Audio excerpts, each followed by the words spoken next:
Jumpa lagi bersama saya Dr. Chris Rohi dalam Blue Campus Channel, channel politik yang penuh kritik dengan perspektif yang edukatif agar kita semakin bijak dalam berpijak. Kali ini saya tertarik berbicara tentang wacana kedatangan tim nasional sepak bola usia 20 tahun dari negara Israel ke Indonesia. Karena kita tahu pada bulan Mei yang akan datang Indonesia akan mengadakan hajatan besar. Indonesia sebagai tuan rumah Piala Dunia Under-20 akan menjadi tuan rumah bagi sepak bola Piala Dunia usia di bawah 20 tahun ini.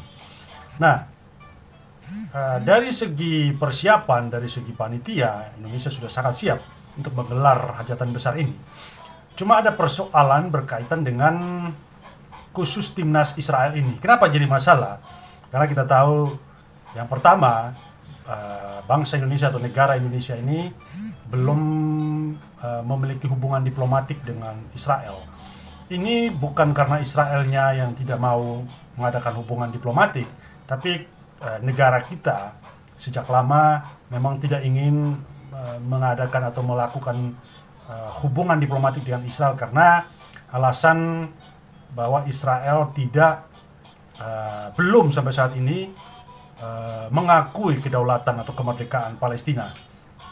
Nah, ini kan berkaitan dengan politik ya. Kita juga Indonesia ini khususnya memang berkaitan dengan informasi tentang dunia, tentang konflik Israel Palestina ini terkadang terbelah di tanah air.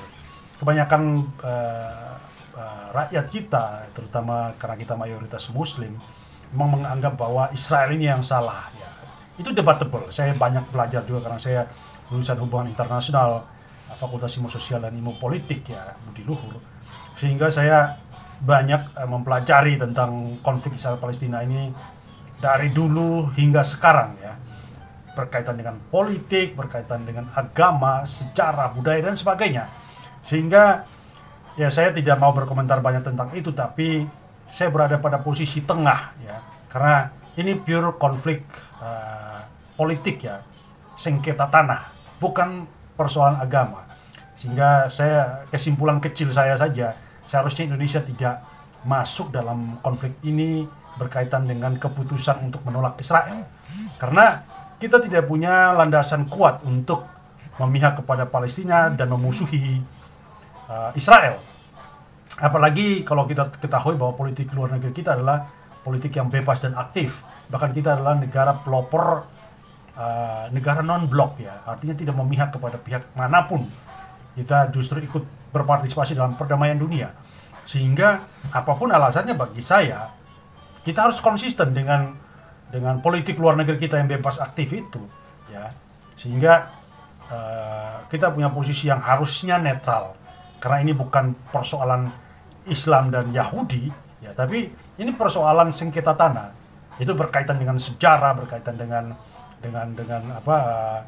budaya perang pada saat itu, di mana ya kita tahu tanah Israel ini diduduki Israel, kemudian masuk lagi bangsa Palestina, kemudian diduduki oleh bangsa lain, ya karena pergantian itu ya Yahudi, Romawi menduduki itu, sebelumnya ada Yunani. Sebelumnya ada lagi Asyur dan Babilonia. Jadi ini persoalan yang rumit kalau mau dirunut satu persatu. Tapi saya hanya akan berbicara sampai di situ saja berkaitan dengan politik. Nah, yang menarik adalah kita kembali kepada persoalan sepak bola ya. Yang menarik adalah tokoh-tokoh agama atau tokoh-tokoh politik yang mewakili Majelis Ulama Indonesia dan juga tokoh agama seperti Babe Haikal Hasan dan juga salah seorang profesor dari MUI dalam dialog di TV One, mereka menyampaikan dengan tegas menolak, bahkan akan mengadakan demo dan sebagainya ya. Meskipun tidak mungkin mereka yang turun, tapi mereka membuka wacana bahwa masyarakat akan menolak dalam bentuk demonstrasi. Saya bisa memahami persoalan ini karena memang bangsa kita ini, negara Indonesia ini memang mayoritas Islam, yang di benak dan pikiran mereka adalah Palestina Islam, Israel itu Yahudi, ya. Sehingga yang mau diperhadap-hadapkan adalah agama. Tapi sekali lagi saya bilang ini bukan persoalan agama. Nah, apalagi persoalannya ini adalah persoalan sepak bola dunia yang jelas-jelas jauh dari unsur politik, ya. Otoritas tertinggi dari sepak bola dunia ini adalah FIFA, ya. Jadi ketika timnas Israel ini masuk dalam Piala Dunia usia di bawah 20 tahun ini, itu atas izin FIFA. Sehingga ketika kita, delegasi Indonesia ini mengajukan diri untuk menjadi tuan rumah, yang menentukan tim manapun yang bermain dalam turnamen ini adalah FIFA. Akan menjadi salah alamat kalau kita mengusir atau menolak kedatangan timnas Israel. Karena yang berotoritas di sini adalah FIFA. Ya. Kalau kita mau protes saja kepada FIFA. Kenapa mengizinkan Israel dengan alasan-alasan yang silakan saudara-saudara sendiri mengajukan, ya kan? Proteslah kepada FIFA. Jangan menolak, mengancam timnas Israel datang ke sini, gitu loh. Jadi ketika kita protes kepada FIFA, ya dugaan saya FIFA akan mempertimbangkan Indonesia sebagai tuan rumah. Ya, Anda sudah setuju sebagai tuan rumah, Anda mengajukan sebagai tuan rumah, harusnya Indonesia menerima segala macam konsekuensi, ya, menerima segala macam tim nasional yang akan bertanding di sini. Karena yang menentukan FIFA, seperti itu. Nah, itu satu poin. Poin kedua adalah berkaitan dengan tema yang saya tulis. Welcome to Indonesia, National Team of Israel. We love you, but not your government. Itu bisa jadi solusi, itu bisa jadi suatu alternatif, ya. Karena begini, kenapa kita welcome terhadap timnas Israel? Ya karena yang pertama, sepak bola itu tidak bisa kita gabungkan dengan politik. Apalagi pemain-pemain ini adalah pemain-pemain muda, ya. Saya yakin 100% atau 90% lah para pemain muda itu mereka tidak paham, mereka tidak terlalu paham tentang politik. Mereka hanya fokus bermain sepak bola, ya. Sehingga kalau kita mengusir mereka akan sangat tega menurut saya. Karena mereka anak-anak muda yang hanya mau bermain bola, gitu loh. Kalau kita mengusir mereka pasti juga akan kaget, apa salah kami, gitu kan? Nah, itu yang harus kita pertimbangkan. Silakan datang aja mereka. Mereka tidak berbahaya sama sekali, tidak ada kaitan sama sekali dengan politik konflik Israel Palestina. Ya kan? Kita harus mencintai mereka.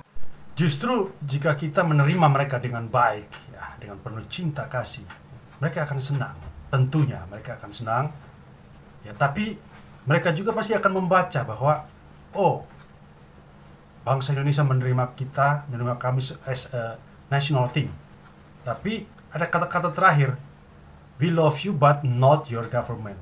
Itu juga akan menjadi cerita bagi mereka ketika mereka nanti kembali ke negara asal mereka, bahwa kami diterima dengan penuh cinta oleh bangsa Indonesia. Tapi mereka juga akan bercerita bahwa tidak dengan negara kita, tidak dengan pemerintahan kita, ya. Ada apa? Nah, itu jadi persoalan, sehingga itu akan menjadi diskusi mereka. Mungkin mereka akan mencari tahu, ya, apa salah kami, apa salah negara ini. Mungkin kami terlalu keras terhadap Palestina, atau apa yang nanti ujung-ujungnya adalah resolusi, gitu loh. Jadi kita di sini menunjukkan cinta kasih kita, tapi sedikit demi sedikit kita berperan, ya, mengubah atau menegur Israel dengan cara yang halus, gitu loh. Jadi jangan membuat konflik yang merugikan kita, ya. Jadi pikirlah dengan baik, ya. Siapapun yang datang ke Indonesia, kita harusnya menerima dengan baik, karena kita bukan negara konflik, bukan negara yang sedang berkonflik dengan dunia, gitu loh. Jadi tetap jaga itu, karena efeknya akan domino, akan berefek ke hal-hal yang lain, ya, ekonomi, politik, ya, bisnis dan segala macam, ya. Perkembangan kita juga dilihat oleh mata dunia. Ada yang melihat dengan positif, ada juga yang mencari celah, mencari kekurangan kita. Nah, itu berbahaya. Sehingga menurut saya kita harus hati-hati memperlakukan atau bersikap terhadap tim nasional Israel, ya. Jangan gegabah, ya. Kita harus tetap menunjukkan bahwa kita bangsa yang ramah tamah. Itu sudah wajib. Jadilah kita bangsa yang dewasa, yang bisa membedakan persoalan konteksnya apa, Ya, tidak hanya menghantam rata semuanya, semua orang Israel tidak boleh masuk ke Indonesia, kita harus lawan, kita harus tolak. Nggak begitu. Ya, jadilah bangsa yang dewasa, ya, jadilah bangsa yang arif dan bijaksana. Dengan begitu saya yakin bangsa Indonesia akan terus maju dan dipandang dan dihormati, dihargai oleh seluruh bangsa di dunia ini. Itu aja pesan dari saya. Sekian dan terima kasih. Politik adalah seni mencari masalah, memecahkannya, dan menemukan solusi. Dan meskipun politik bisa mengendalikan pikiranmu, tapi jangan biarkan hati nuranimu dikuasai oleh kepentingan politik.